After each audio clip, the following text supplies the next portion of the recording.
असं का भोंगळा फिरायलायस? बरं असू दे. अगं मला तुझ्याशी एक बोलायचं होतं.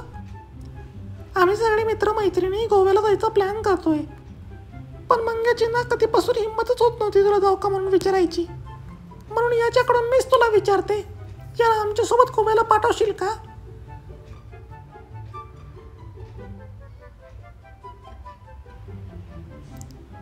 ठीक आहे, सहा घेऊन. येस. काय गणप्या, व्यायाम चाललाय वाटतं. सांगितलं मला संगीना, तुझा बाप तुला गोव्याला जाऊ दे ना म्हणून. असू दे, नको नाराज हो. तसं पण तुझ्या गर्लफ्रेंडचा कॉल आला होता मला, म्हणू लागली माझ्यासोबत गोव्याला यायचं. अजून काय म्हणाली माहिती आहे का? म्हणली तुझ्यासोबत मला पॅराग्लायडिंग करायला लई आवडेल. मी तिला चिपकून असं मागून धरणार, मग आम्ही दोघंजणं पॅराशूट बांधून असं समुद्रावर उंच उडणार, मग ती अशी ओली होणार. काय म्हणजे? तसं मी तिला म्हणलं, अगं तू गणप्याची गर्लफ्रेंड आहेस, आपल्याला असं शोभणार नाही. पण आता काय करणार, तू येत नाहीस म्हणल्यावर तिला असं एकटं वाटायला नको ना. बरं चल, येतो. ऐ, माझी आयटम म्हणजे काय तुझ्या बापाचा माल वाटला का तुला? तिच्यापासून लांब राहायचं, नाहीतर तुझा बाबूराव कापून तुझ्या हातात देईल. समजला का?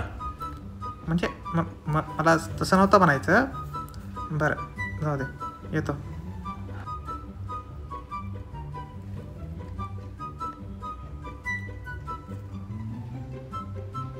काय म्हणली बाईनी? नाही जायचं म्हणली. वाटलंच होतं मला. आईला इथं तिकीटं बुक केले, हॉटेल बुक केलं, चड्ड्यांना भोका पडले होते म्हणून बीचवर घालायसाठी नवीन चड्ड्या घेतल्या आपण दोघांनी. वा, आता काय सांगू अजय तुला. काल तिनं किराणा मालाची लिस्ट दिली होती आणि त्या शेंगदाणे आणायचं राहून गेलं माझ्याकडनं. म्हणून काल भांडून पार डोक्याची वाट लावून टाकली तिनं. आज सकाळी कपडे धुताना माझ्याकडून तिचा परकर फाटला, म्हणून आता नवीन साडीच घेऊन मागते. तेव्हापासून घरात महाभारत सुरू आहे आमच्या. लग्न झाल्यावर माणूस पार हमाल होतो बघ. आता घरी जाऊन भांडे घासायचेत मला.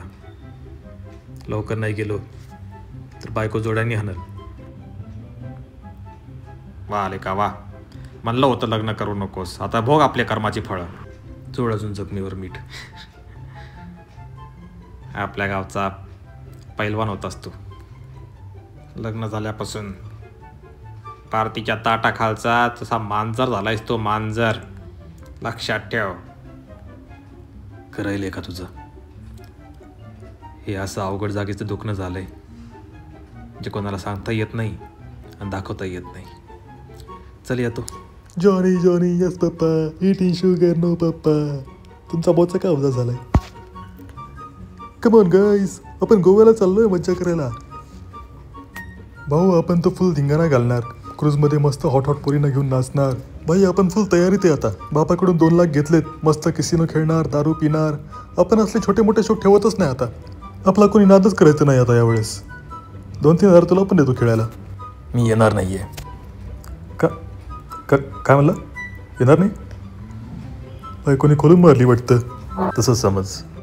हो का? तसंही तुझ्यासारखं बैलाचं तिथं काय काम? तिथं येऊन पण तू बायकोच्या किराणा मालाच्या लिस्टच बनवत बसला असतास. आपण तर तिकडे जाऊन मस्त एक रशियन पटवणार आहे. पम पम परम, तू माझी बिस्की मी तुझा रम. मला तिकडे आंघोळीला गरम पाणी पाहिजे. अरे काळ्या, तुला किती बी धुतला तरी तू काळात दिसणार आहेस. काळ्याला आंघोळीची पडली बघ आता. हो साहेब, हो याला कोणीतरी कपडे घाला की रे. अहो आता काय सांगावं तुम्हाला. एके दिवशी रात्री त्याची आयटम त्याला नागडं करून दुसऱ्या पोराबरोबर पळून गेली. तेव्हापासून जोपर्यंत ती परत येणार नाही तोपर्यंत कपडेच घालणार नाही अशी शपथ घेतली त्यांनी.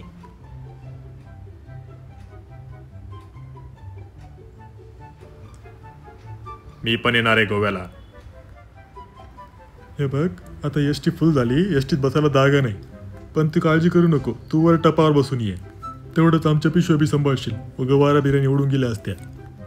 सर्वांनी 2 मिनिटं माझ्याकडे लक्ष द्या. जसं की आपण सगळे जण गोव्याला फिरायला जातोय, बेकार धंदे करायला नाही. तर तिकडे गेल्यानंतर कोणीही छपरी धंदे करणार नाही. बीचवर भिकणीवरच्या फॉरेनरच्या मागे कोणीही लाल टपकत फिरायचं नाही. आणि ग्रुपच्या बाहेर कोणीही जाणार नाही. स्वतःचं सामान स्वतः सांभाळायचं आणि स्वतःची दारू स्वतः विकत घ्यायची. सर्वांना समजलं?